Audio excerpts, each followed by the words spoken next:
Hi, my name is Jake, and in this video I'm going to show you the design strategy that helped me create products for Etsy that garnered me nearly $1 million in sales, all out of my tiny garage. I'll be covering what I sold, the strategy I used to come up with these design ideas, why they worked on Etsy, and the biggest mistake that I made that cost me tens, if not hundreds of thousands of dollars. Now, the niche that you start in may not be the niche that makes you the most money or the one that you end up doing for long term. I started out in the hidden gun niche, making this item right here.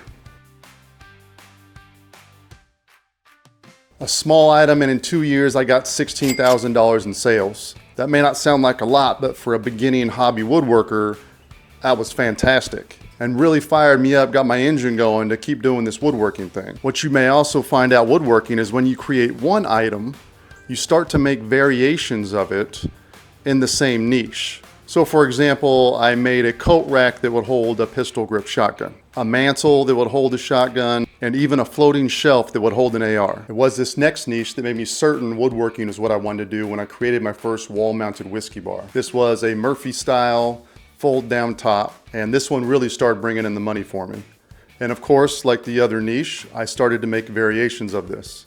And some of these variations became more popular than the original. Now, I still sell whiskey bars to this day, but it is really this next niche that has taken over the bulk of my sales in the last 5 years, and that is the police gear rack niche. This actually was a play off of my very first product, that key rack gun holder I already showed you, and became a wall-mounted police gear rack. And just like the others, it had several variations that eventually morphed my two best sellers to this day. Now we will get into the design strategy that I used to come up with these designs. I'm not an Etsy expert, but for me, I see only two real strategies for making big money on Etsy, and that is the carpet bombing strategy. Yes, I made that up, which I will do in another video. So if you're liking this so far, please subscribe so you don't miss that. And the solving a need strategy, which is what I used here.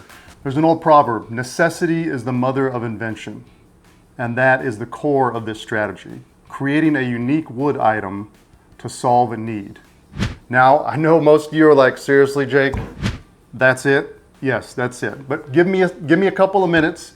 I'm gonna tell you the story of my journey of becoming a woodworker and 3 times that I solved a need. So if you've ever solved a problem in your own home or garage or backyard using wood, then you've already done it. You've done what most people on Etsy pay for. You find a solution to a problem using your woodworking skills. So yes, this strategy may not be for everyone, and you may think that everything's already been solved, but it hasn't. Because every year, new things come online, there's new gadgets, there's new home implements that people put in their homes that maybe you can solve a problem for. You can also use this strategy to upgrade an already previously solved problem. For example, you got 4 kids like me and there's 60 pairs of shoes sitting by the front door. Well, somebody already solved that problem and they created the shoe rack. Looks really nice. And then someone upgraded that shoe rack and started using pipe decor. That looks nice too. And then somebody said, hey, I don't like that bulky thing sitting on the ground, or my hallway's too narrow or something like that. Somebody says, hey, I'm gonna make one that mounts on the wall. So now we save all that floor space. That would be an example of solving a problem that had already previously been solved, but you upgraded it and made it better. Or if you just apply it to your life and solve your own problems in your house, many people will also have that same problem and be willing to pay you to build something for them to solve it. Here's another example of the computerizer. Somebody who probably didn't have much desk space said, hey, I want to elevate my monitor a little bit, and then I could actually slide my keyboard underneath it to give myself more room. Incredibly simple design, but solves a pretty serious problem for some people. Now, to illustrate this strategy, I'm going to tell you how solving a need helped me to come up with those items that I featured in the beginning of my video.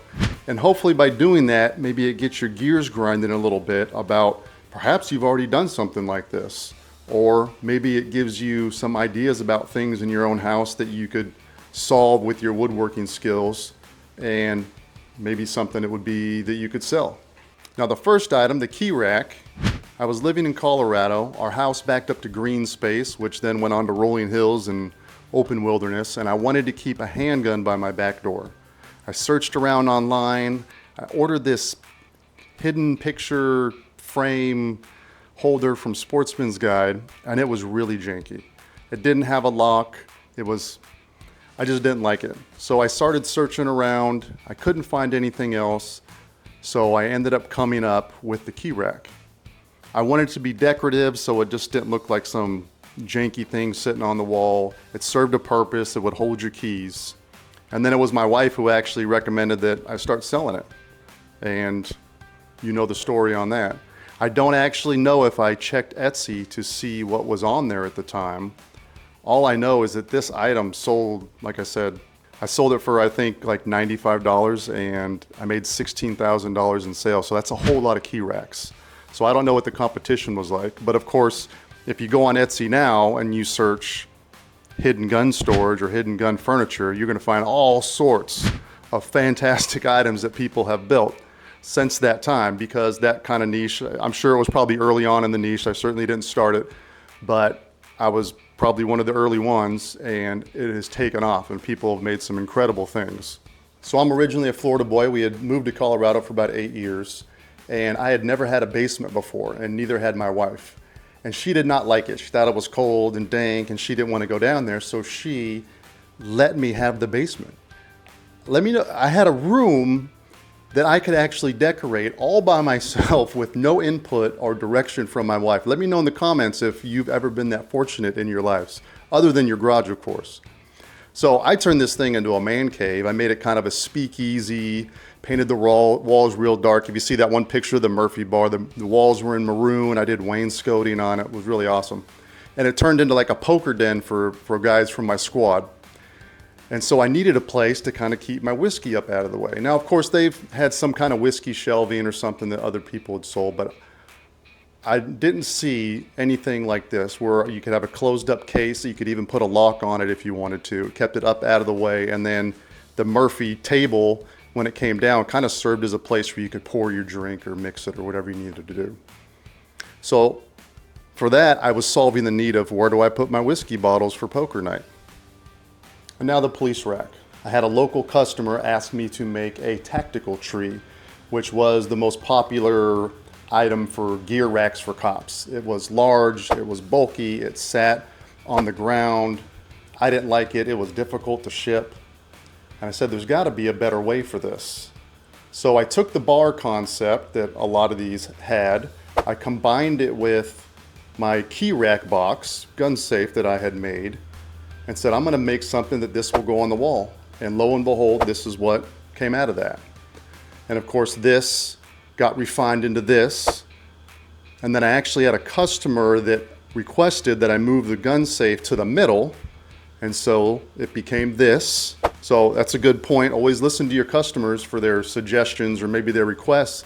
They may actually improve your design for you. And then this one got upgraded to a metal safe, which is my best seller to this day. So again, solving a need of where to put your gear. I was a cop for 8 years, so I knew what all that entailed. Saw the designs that were on the market, did not like them, thought that I could improve them, which I did. So why do I think this worked on Etsy? Well, we've already talked about it really. It's solving a need.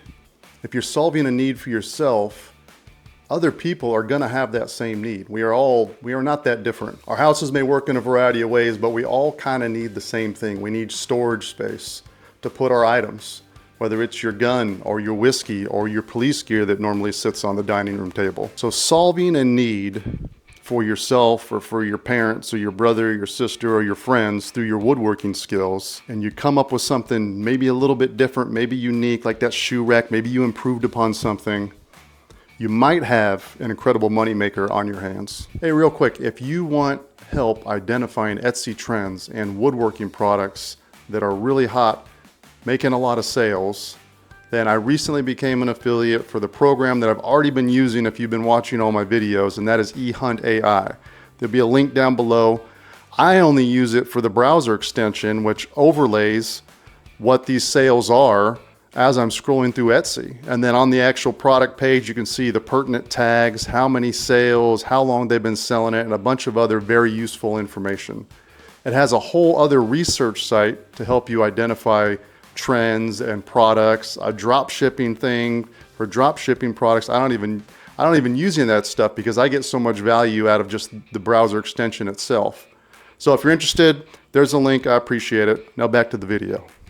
All right, now the last point. The biggest mistake that I made that cost me tens, if not hundreds of thousands of dollars, and that was not protecting my intellectual property. Now I will probably do a separate video on this to go a little more in depth. But essentially that first year I started selling the rack.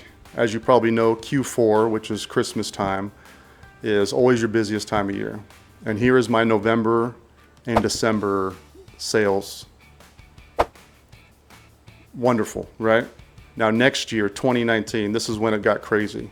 Over $80,000 in sales in 2 months. I was so busy when new orders were coming in, I would tell customers, hey, I'm not even gonna get to this until February. So I can cancel your order if you like, or I can just keep it and that's when you'll be expecting it. And almost nobody canceled on me. So that next year, when a couple people started copying my design, my first thought was, honestly, if they take a couple orders from me, I don't care. Like I'm so busy, that's fine. But like anything in life, quantity matters, right? 1 spider in your house, not a big deal. 50 spiders in your house, that's a big deal. So that first year, a couple people copied me, not a big deal. But the second year, when there was upwards of 7, 8, that started to be a big deal. Because there are months that are slower, where you're just not making as many sales. And in those months, when I had 7, 8 people copying me, there was times when I was, man, am I gonna make enough this month to even cover my bills? Like that happens. So I don't know how the trademark copyright process works. I don't know if this is an item that I'm even able to do that. I think that certainly was with my limited knowledge. And if I would have done that from just viewing using that eHunt AI the sales that other people have gotten, I surely would have made tens, if not over 6 figures in sales from all the ones that were taken from the copy designs. So if you come up with something new and unique and it starts selling, or maybe if it doesn't start taking off yet, maybe look into the trademark process. If I had to do it over, I would do that. Hey, I appreciate your time today. I appreciate you hanging out and watching this video. I hope you learned something. I hope you got some value. Thank you for helping me grow this channel, and we will see you on the next one.